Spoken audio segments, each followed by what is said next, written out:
Lincoln here from bullacademy.org. Today, let's talk about Cloudflare, NET, that's the stock ticker.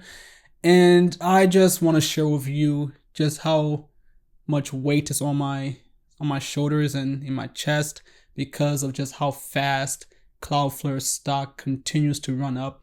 And my message in this whole video, really for this whole video, is just to let you know how I'm feeling about Cloudflare 10xing within 2 years of its IPO, within 2 years of when I started buying it, and I loaded up back in 2019. And at the time, I bought it at $17, $15, $18 per share. I had an average around $17 per share. And today, it officially 10x'd my average from 2019 and early 2020. And I've told you guys about Cloudflare being my top 2 position in every one of my portfolio review videos that I've done over the last year. So today I just want to tell you very quickly what Cloudflare is in case you don't know what it is and you haven't checked out the stock. And of course, my position and why I'm not so happy that it's gone up so fast and what the lesson is here for you as an investor who wants to build long-lasting sustainable wealth.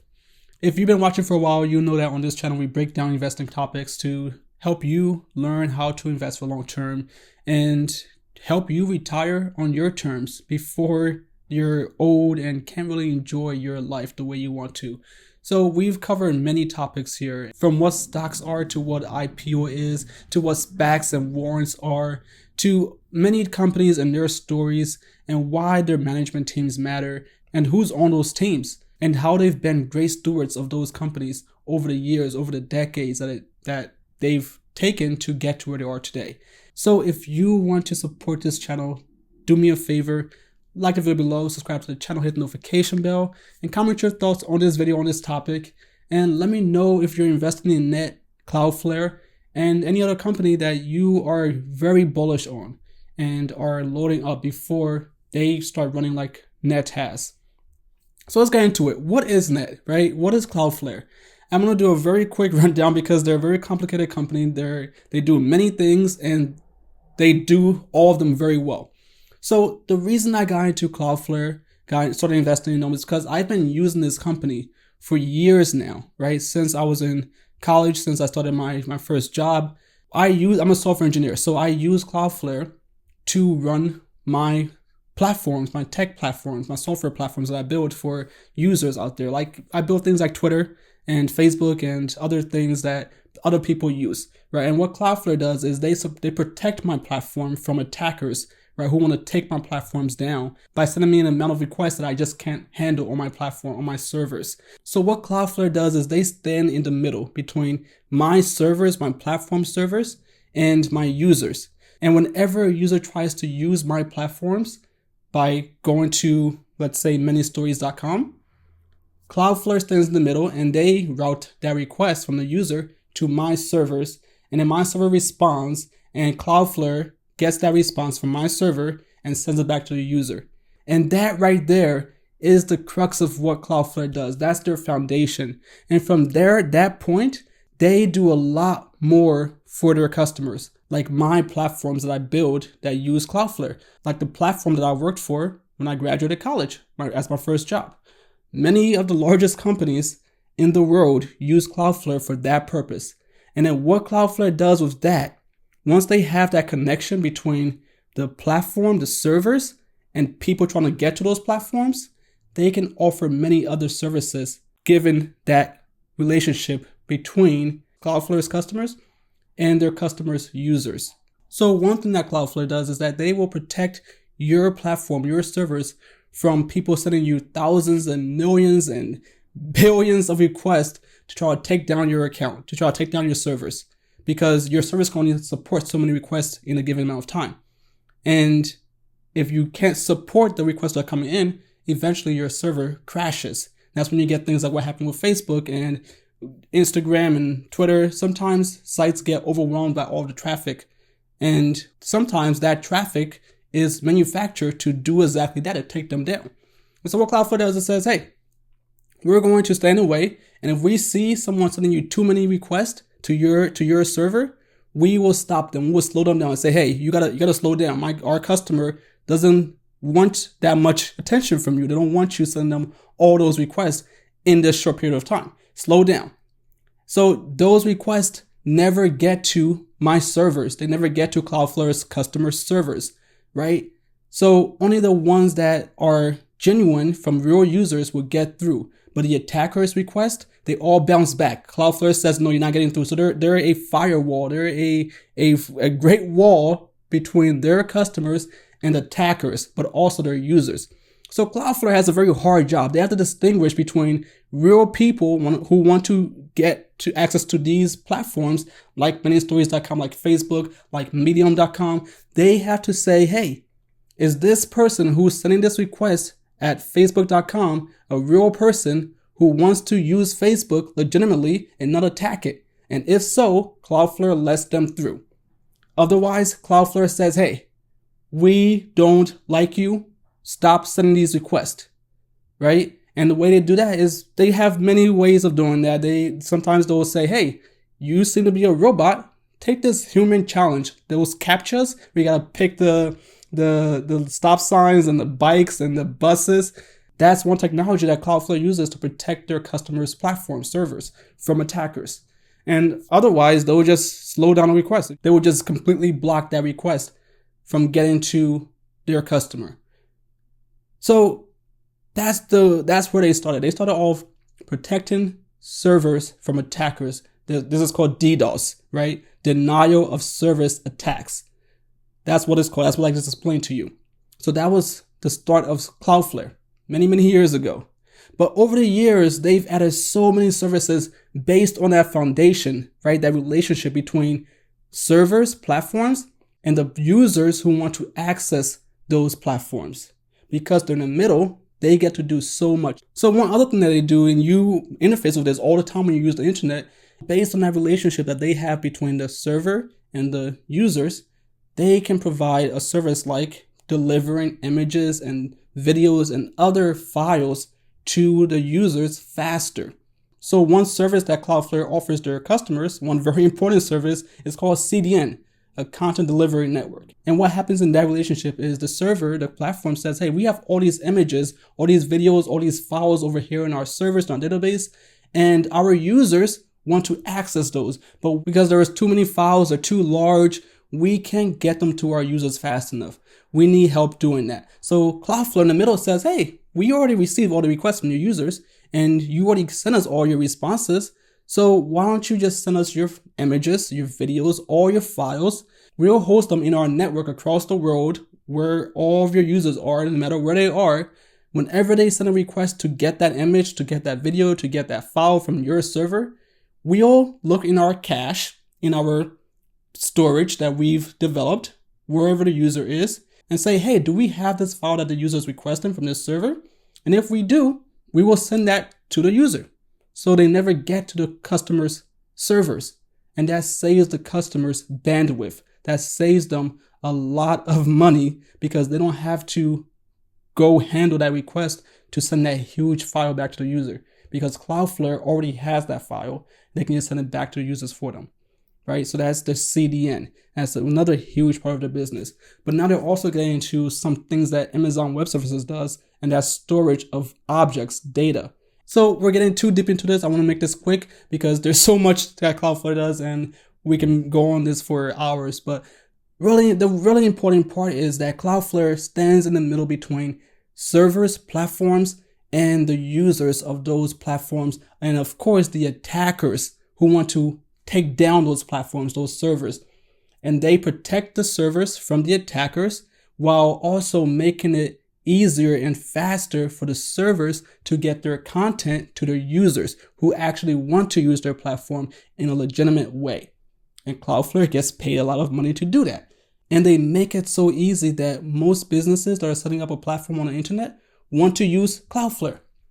In fact, over the last year, Cloudflare gained 2 big customers on average per day in 2020.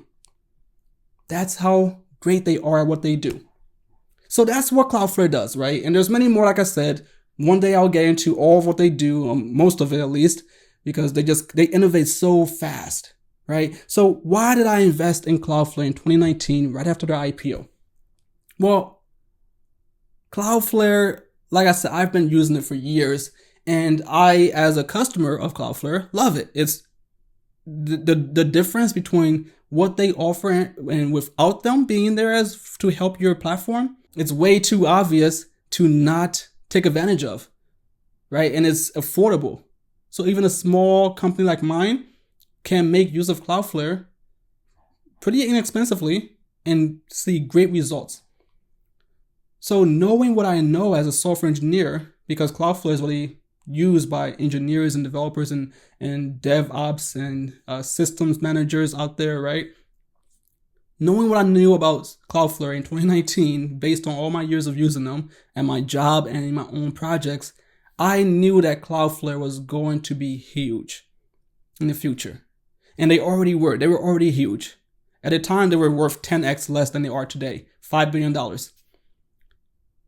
And in 2019, I had just left my job, and I had just invested in Tesla a few months earlier when it crashed, when it was below $200 per share before the split.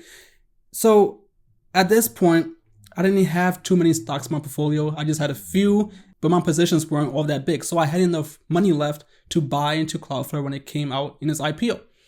So my very first purchase of Cloudflare stock was on December 5th, 2019.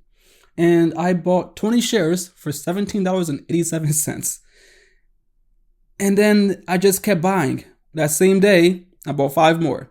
And pretty much every day in December, I was buying more Cloudflare stock. I bought it in January of 2020 before coronavirus came. I bought it in February.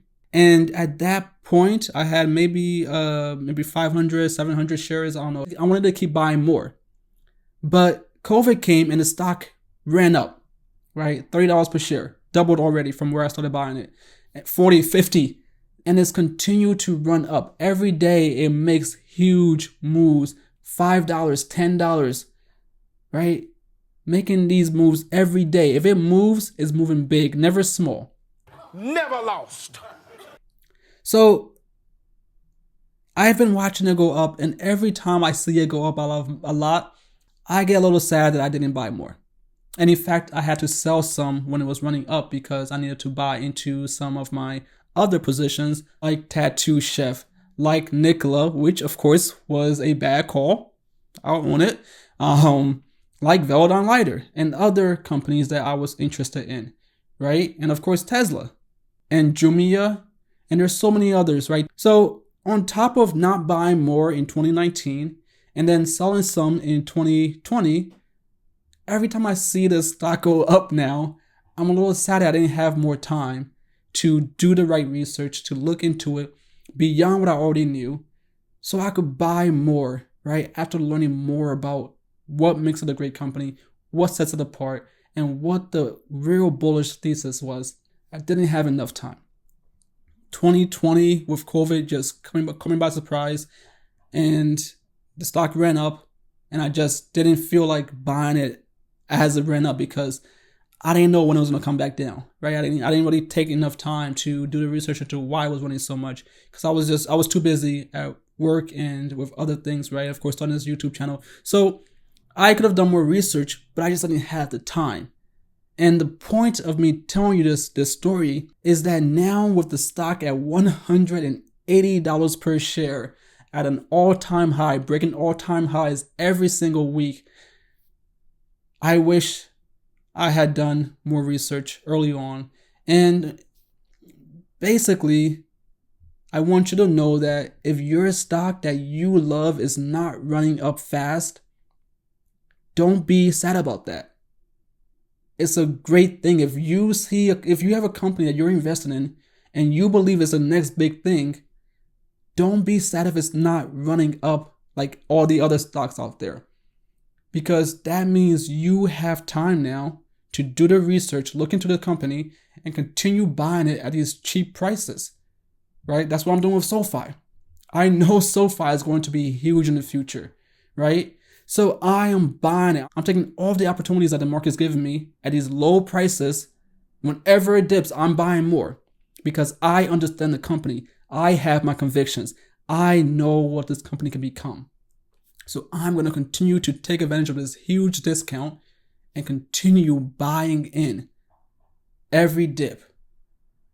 And then one day, when it starts running, I won't be sad that I didn't have enough time to do research, or I won't be sad that I didn't buy more. Because I could have bought maybe 3 times, 4 times more of Cloudflare, and I could have afforded that, but I didn't. And all of a sudden, the stock runs up. No one could have seen it coming. Because 2020 comes, COVID comes, and all of a sudden everyone's at home and Cloudflare becomes even more important than it ever was before. And they just shut up in their customer base. So with a stock like SoFi, I know there will be a time when the fintech movement finally is understood by the vast majority of people. Today, most people don't have online bank accounts. It's the minority of people who do. Right? So we're in it early. And if we can see what the future holds, then we have a chance to buy in before everyone else comes and runs up the price. So today we take advantage of it. Investing comes down to just 2 things. 2 things what I always say on this channel. What did you know and when did you know it? That's it. I knew Cloudflare was huge and was going to be the next $1 trillion company in 2019. I knew that. I knew Cloudflare was critical to the functioning of the internet and all of their customers. They make their customers better. Their customers need them in order to stay alive because they protect them from enemies and make their user experiences far better than they would be without them. So Cloudflare is going to be the next $1 trillion company. I knew that in 2019, and I know that today, and I'm even more convinced of it now, given what they do every single day for the internet. So that brings us to SoFi, and Open Door, and Tattoo Chef, and whoever else, whatever other companies that you're bullish on. What did you know, and when did you know it? Right? That's all it comes down to. And when you know it, when you have a thesis and you're bullish about it, you have conviction, and it's asymmetric, the risk, asymmetric risk, the holy grail of investing, you dive in. You dive in and you never look back. You keep investing, you keep doing your research, and so long as it makes sense and your thesis continues to make sense and play out, you keep buying, you keep dollar cost averaging in, you keep holding on for the long term. You continue to practice the bull mentality. And the bull mentality is that we know what we invest in, we understand what we invest in, we believe in what we invest in, and we hold for the long term because that's how we build wealth in this country. That's how we give ourselves the best chance of success on the stock market. That's all it is. It's not that complicated. You can get many things wrong. I've had a company go bankrupt on me. My biggest position in 2019 went bankrupt in 2020, maybe 2021, whenever it was. At some point, it went bankrupt. I saw it coming. I got my money out, but not all of it. I lost some of my gains. But the point is, I've made many mistakes. But the few that I get right, the few that are asymmetric and drastically so, those are the ones that make all of the difference in your portfolio, in your long-term wealth. Don't be too afraid to jump in. You will have enough time to course correct if you learn something new and don't feel like holding any much longer. That happened with Nikola, right? So that's my second mistake. I made a bad call on Nikola. I made some money on that play, but over the long term, it wasn't the best play for me, so I got out of it, right? Given all of the scandals around it. Things happen, but you need to seek out opportunities that have asymmetric risk. Do the research, and when you find that asymmetric risk, don't hesitate to jump in. Because if you don't, and that asymmetric risk plays out, and that greater upside, with that greater chance of upside actually plays out, you will be very sad that you didn't buy more. Like I am with Cloudflare, which is now 10x, more than 10x than when I started buying it in 2019. And had I bought many, many more, like I am now with SoFi, I would be done, right? I'd be at my goal that I set last year on one of my portfolio reviews to hit $1 million in net worth by 30 years old, right? I can still hit that, but it would have been a lot easier had I bought more net, had I done the research, had I really understood what I was getting into. So do the research and then hold. That's it, right? So anyway, I'm rambling, but my point is, congrats if you've been investing in net. I've covered it since it was way, like maybe 7 times cheaper than it is now. And if you have watched one of my portfolio reviews last year, or any of them, you would have seen net, and people have told me they got into net because they saw my portfolio review and it made sense, so they bought it, and now they're up 3, 4, 5x like myself. So that's all for now. I had another video planned for this week. It's still coming, promise.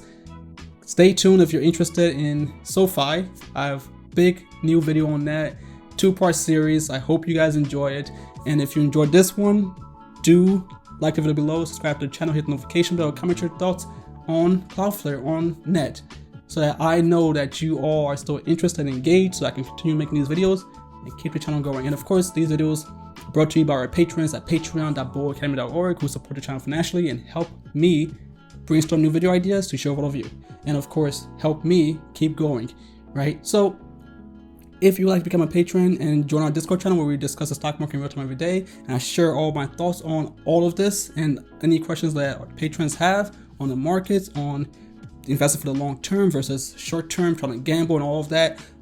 That's what we do in the Discord channel, and we share news, rumors, and new investment ideas so that we can all do our own research and then come back together and collaborate so we can all make better investment decisions together. So I hope to see you over at patreon.boacademy.org if you're interested. I'm Lincoln with boacademy.org. Thank you again and have a great day.